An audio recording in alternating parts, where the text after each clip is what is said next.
In the silence of the inner chamber of mind lies a power vast, subtle, and potent, awaiting recognition and command. Men have sought remedies in forests and fields, in the laboratories of chemistry, and in the hands of physicians skilled in material science. Yet too often they have neglected the fountain from which all vitality flows, the mind itself. Thought is not a vapor nor a shadow, but a living energy. It penetrates every cell, every nerve, every tissue of the human frame. Within its currents are the mysteries of health and disease, weakness and strength, decline and restoration. He who learns to command thought learns to command life.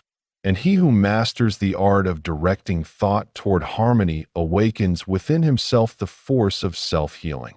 When one contemplates the body, he beholds a structure marvelous in design, but too frequently he perceives it only as matter. Yet matter is not the true ruler. It is plastic clay in the hands of mind. Behind every pulse beats the rhythm of thought. Behind every breath lies the subtle command of consciousness. If the thought be discordant, filled with fear, doubt, or resentment, the body registers disturbance. If the thought be calm, radiant, and harmonious, the body reflects serenity. Thus, the secret of health is not found merely in external agencies, but in the cultivation of right mental states. Consider the man bowed by anxiety. His brow is furrowed, his shoulders bent, his digestion impaired, his sleep restless. Yet remove the gnawing thoughts, instill in him faith, courage, and serenity, and behold how the body responds. The muscles relax, the breath deepens, the circulation quickens, the organs resume their functions with vigor. What physician has performed this miracle? None other than the physician within, the silent force of thought transmuted into healing power. Every thought vibrates through the nervous system. Like a message along an electric wire, it flashes from brain to organ, from center to extremity. The thought of fear contracts, chills, and paralyzes. The thought of courage expands, warms, and stimulates. The thought of hatred poisons, while the thought of love purifies. Each mental state is a tonic or a toxin, a builder or a destroyer.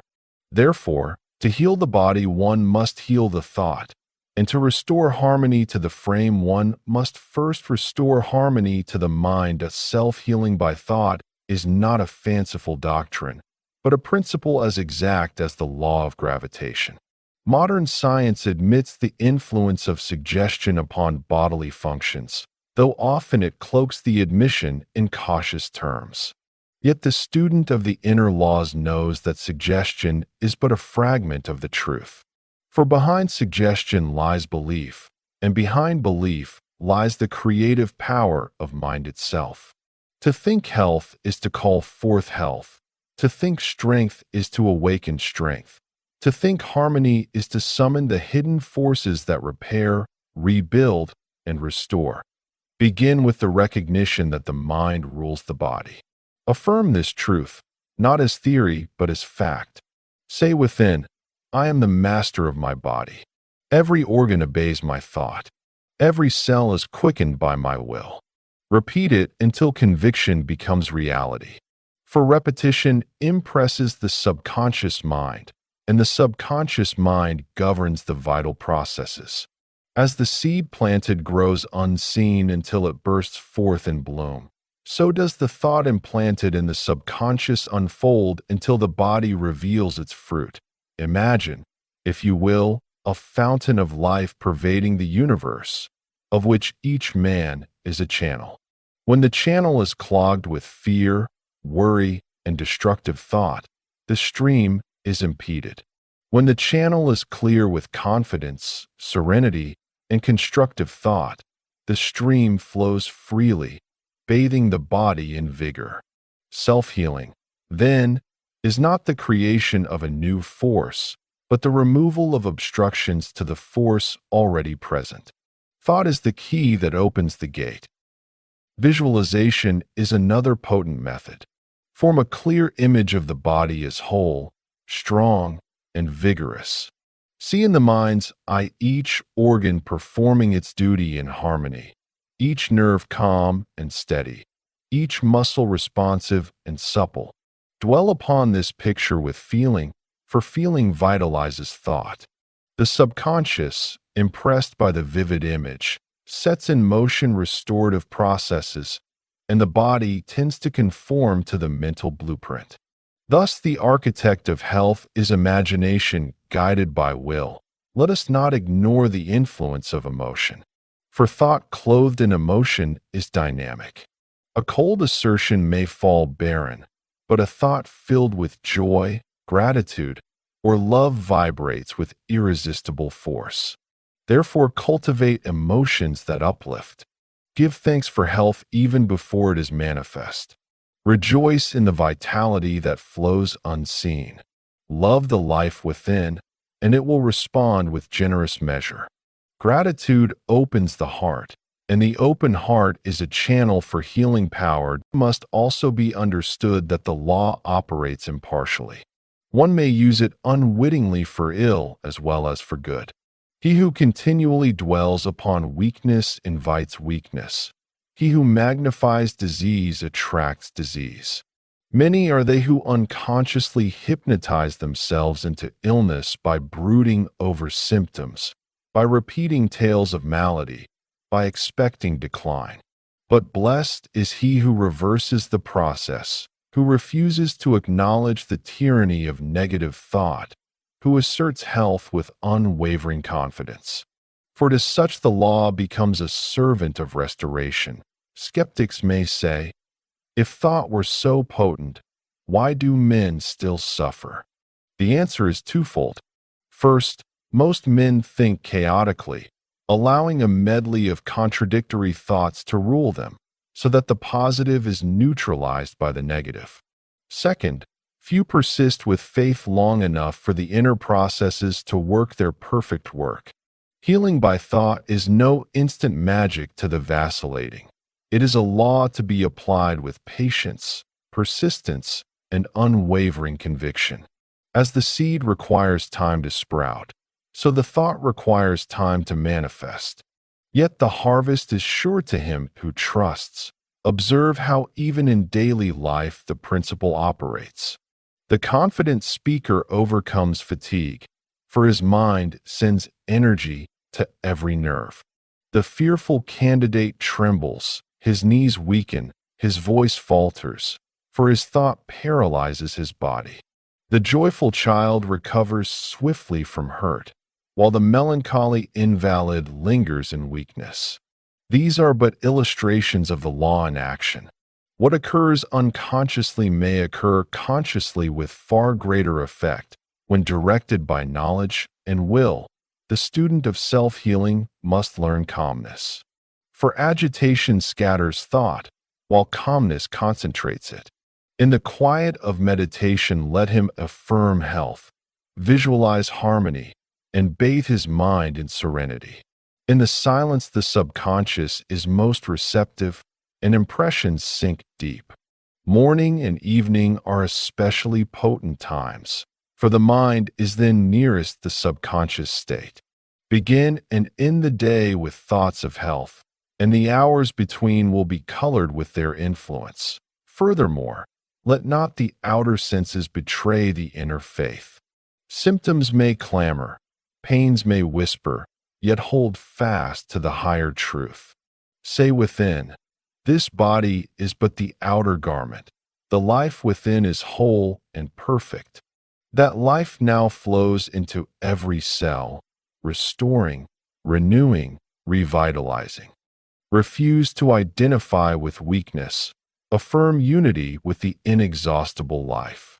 In time, the outer form conforms to the inner conviction, and health is reestablished. There is also power in spoken word. Words are but thoughts made audible, and they react upon the speaker as well as upon the hearer. Therefore speak health, not disease. Speak strength, not weakness. Let the tongue be an ally of the mind in impressing the subconscious. Avoid complaint, avoid gossip of illness, avoid the recital of woes. Instead, speak of vigor, of cheer, of recovery, of triumph. Thus will the spoken word reinforce the silent thought. In the practice of self-healing by thought, let us not despise the aid of wise physicians or remedies suited to the body. These too are channels of life, and thought works through them. But never should one surrender the inner sovereignty. Never should one forget that behind all agencies lies the master force of mind. Medicines may assist, but it is the faith in recovery that often turns the scale. Operations may remove obstruction, but it is the will to live that determines outcome. The wise blend outer means with inner mastery, but the wise never forget that thought is supreme, that self-healing is not selfish. As one heals himself, he radiates healing to others. The serene mind sheds an atmosphere of peace. The confident soul inspires courage in those around. The loving heart quickens vitality in companions. Thus, by cultivating healthful thought for oneself, one becomes a benefactor to all within his sphere. The law of mind knows no boundary. The vibrations of thought extend far, awakening in others what has been awakened in oneself. Therefore, by healing thyself, thou helpest to heal the world. Remember always that the body is the servant, the mind the master. Let the master be wise, just, and serene, and the servant will reflect obedience. Let the master be fearful, irritable, and chaotic, and the servant will manifest disorder. Choose then the rulership of healthful thought. Establish within the throne of mind the sovereign of harmony. Crown him with faith, robe him with courage, arm him with love. Then shall the kingdom of the body flourish, every organ a loyal subject, every cell a willing worker, every function a hymn of life. The pathway is clear. Think health, and health responds. Think harmony, and harmony manifests. Think life, and life abounds. Doubt not, fear not, waver not. Hold steadily to the vision of wholeness, and the body shall be remade in the image of thought. Thus shall man discover within himself the elixir sought by sages, the fountain of youth dreamed of by poets, the secret of vitality long hidden, the power of self-healing by thought. Let this knowledge not remain a theory, but become a practice. Each day, cultivate the habit of constructive thinking. Each hour, guard the mind against destructive suggestion. Each moment, affirm unity with the inexhaustible source of life. In time, the practice becomes natural, the habit automatic, the faith unshakable. Then does man walk as master of his body, free from the tyranny of fear, strong in the consciousness of inner power, radiant with the light of health. Thus we proclaim, within thought lies the secret of healing. Within thought lies the cure for weakness, the remedy for pain, the assurance of vitality. He who learns this truth, embraces it with faith, and applies it with persistence, shall discover that the physician most potent is not without but within. The temple of the living God is the body, and the high priest of that temple is the mind. When the priest offers upon the altar the sacrifice of fear, the incense of faith, and the prayer of love, the temple is filled with health, and the light of life burns bright upon its shrine. When the mind is calm, centered, and directed, the body reflects this state in its every function.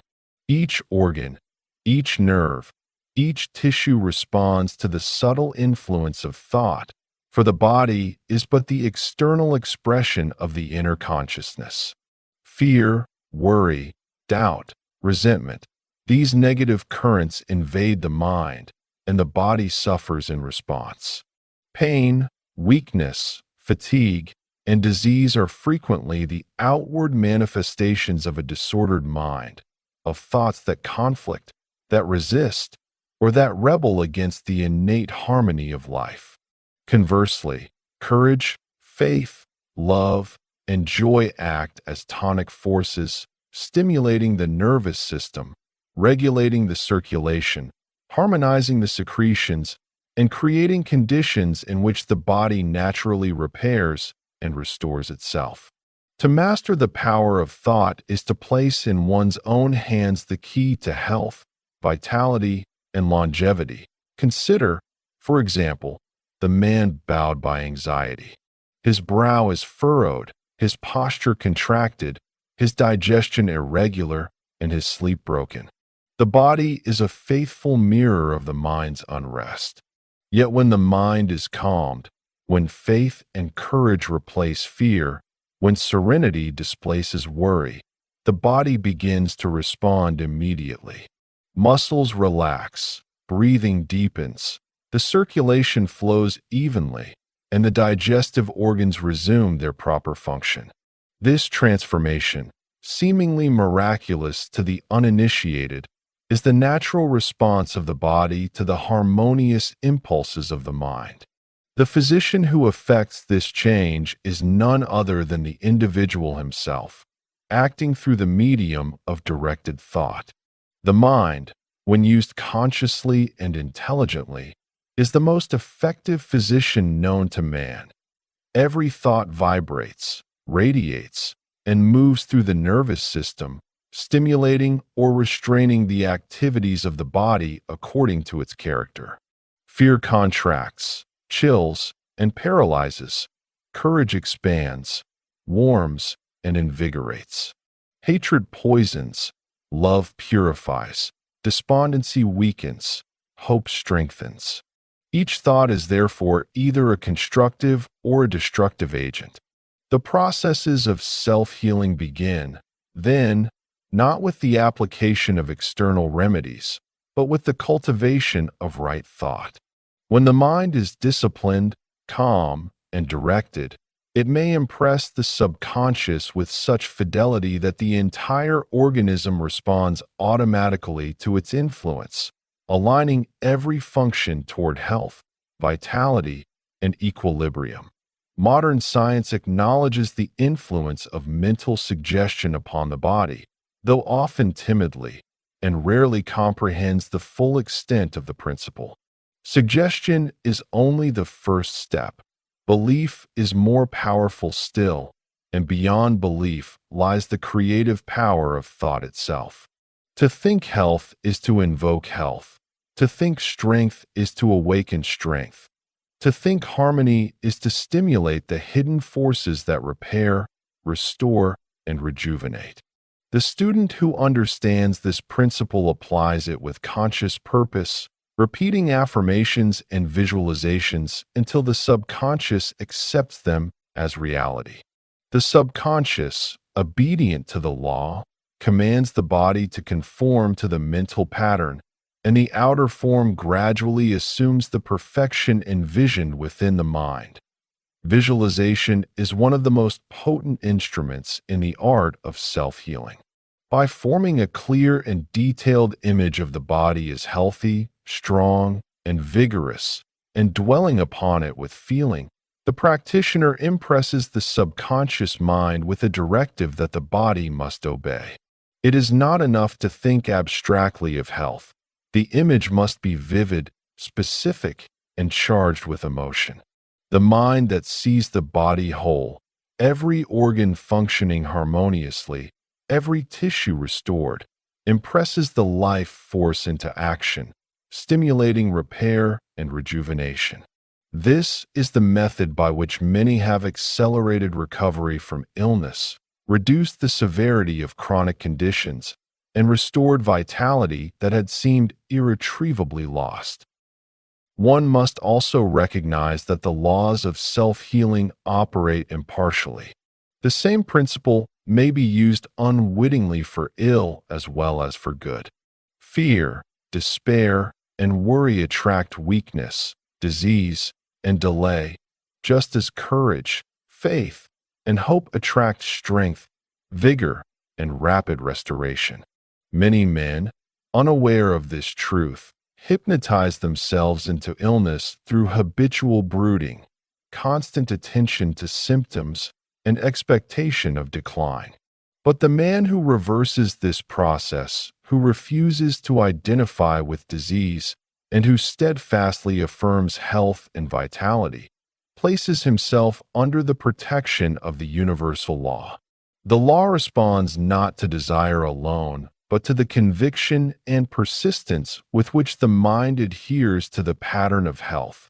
Healing by thought is a law, not an instant miracle. Impatience, doubt, and inconsistency weaken its effects. Like a seed, a thought requires time to germinate, to take root, and to bring forth its fruit. The mind must be trained, disciplined, and persistent. Daily repetition of affirmations, regular visualization, and cultivation of positive emotion gradually impress the subconscious until the body responds naturally to the inner command. Every small act of faith strengthens the inner authority, and the body becomes a reflection of the mind's growing mastery. Observe daily life, and the law reveals itself in countless examples. The confident speaker overcomes fatigue, while the timid candidate falters. The child joyful in play recovers from injury more quickly than the morose or despondent invalid. The person who expects weakness often experiences it, while the one who anticipates recovery draws it into being. These illustrations, though simple, demonstrate the universality and inevitability of the law of mind over body. When consciously applied, the results are more rapid and more complete. The practice of self-healing requires concentration and serenity. Agitation scatters thought, and scattered thought weakens its influence. In meditation, in quiet reflection, and in moments of stillness, one impresses the subconscious with vivid images of health and vitality. Morning and evening are especially potent, for the mind is receptive and the impressions are deep. Begin and end each day with constructive thought, and the intervening hours are permeated with their influence, creating an environment of constant reinforcement for restoration. Outer appearances, symptoms, and sensations must not betray the inner conviction. Pain, fatigue, or restriction may attempt to distract the mind, but the practitioner persists in his higher vision. Say within, "This body is the outward manifestation of the life within." The life force now flows freely through every cell, restoring, renewing, and invigorating. Refuse to identify with weakness. Affirm unity with the inexhaustible life. With persistence, the outer body conforms to the inner command, and health is reestablished. Speech also plays a powerful role. Words are the outward form of thought and react upon the speaker as well as the listener. To speak health, strength, and recovery reinforces the inner command. Avoid complaints, avoid recounting ailments, avoid discussions of weakness. Instead, speak of vigor, cheer, and vitality. The spoken word, when aligned with thought, acts as an amplifier, projecting the directive into the subconscious and into the environment, reinforcing the process of self-healing. Medical remedies, surgeries, and other external agencies need not be rejected, but they are most effective when combined with conscious mental direction. Thought enhances, supplements, and directs all external measures. Faith and expectation often determine the difference between success and failure in medical treatment. No instrument or medicine can surpass the influence of the mind consciously directing the life force. Thus, the wise combine external and internal methods, but the sovereign power remains the mind. Healing is not only personal but contagious. A mind calm, strong, and confident radiates influence to others. Optimism, courage, and serenity inspire those nearby, spreading vitality silently through subtle vibrations. By cultivating healthful thought within oneself, one becomes an agent of healing for all in contact.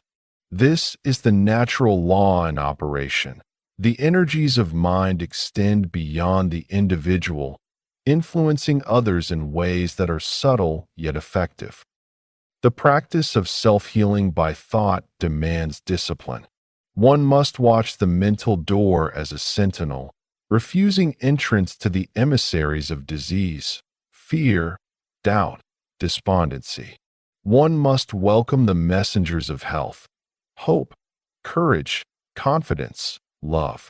Each time a negative thought seeks to intrude, replace it instantly with its positive opposite.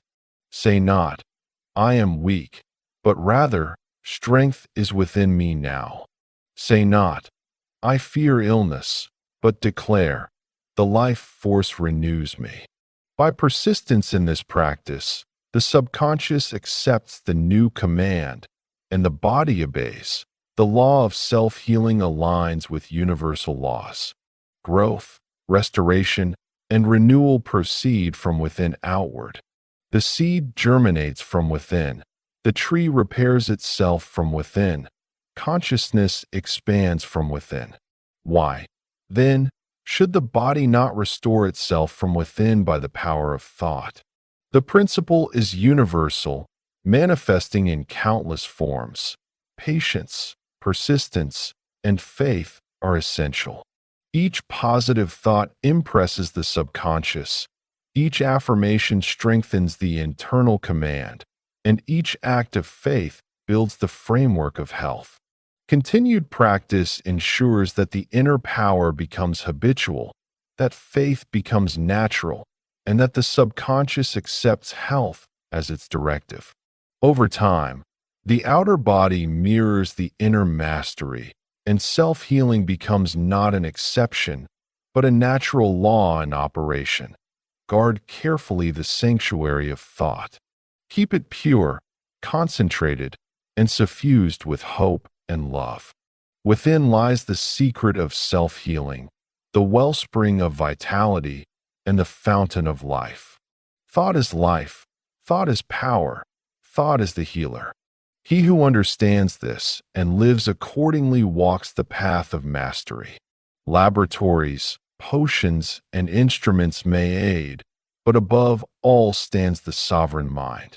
Use it, and the inner physician works tirelessly, restoring, renewing, and sustaining the temple of life. In the silent depths of the human mind lies a power scarcely understood, yet infinitely potent, a power which, when rightly directed, brings health to the body, calm to the spirit, and harmony to all the functions of life. Men have searched in every quarter for cures, seeking relief in medicines, in surgical skill, and in the chemical combinations of modern science. Yet they have too often neglected the fountain of vitality within themselves, the mind itself. Thought is not merely a fleeting, intangible quality, but a dynamic energy capable of influencing every cell, every fiber, every organ, and every system of the body. It is the primal force that sustains life and directs the processes of self-healing, yet it remains largely unrecognized by the ordinary individual. To understand and command this power is to master the art of self-restoration, to awaken the dormant forces which reside in every man, and to reclaim for oneself the sovereignty over one's own physical being. Equally important is the cultivation of emotion. Thought invested with feeling gains potency and dynamic force. A mere intellectual affirmation, cold and detached, may pass unheeded by the subconscious, whereas a thought charged with joy, gratitude, or love is irresistible. Therefore, let the practitioner cultivate a mental atmosphere of faith, optimism, and appreciation. Gratitude, in particular, is a powerful medium of health, for it opens the heart and stimulates circulation, harmony, and vitality. Rejoicing in the life within, anticipating recovery, and feeling genuine appreciation for each organ and function awakens the creative forces that restore health.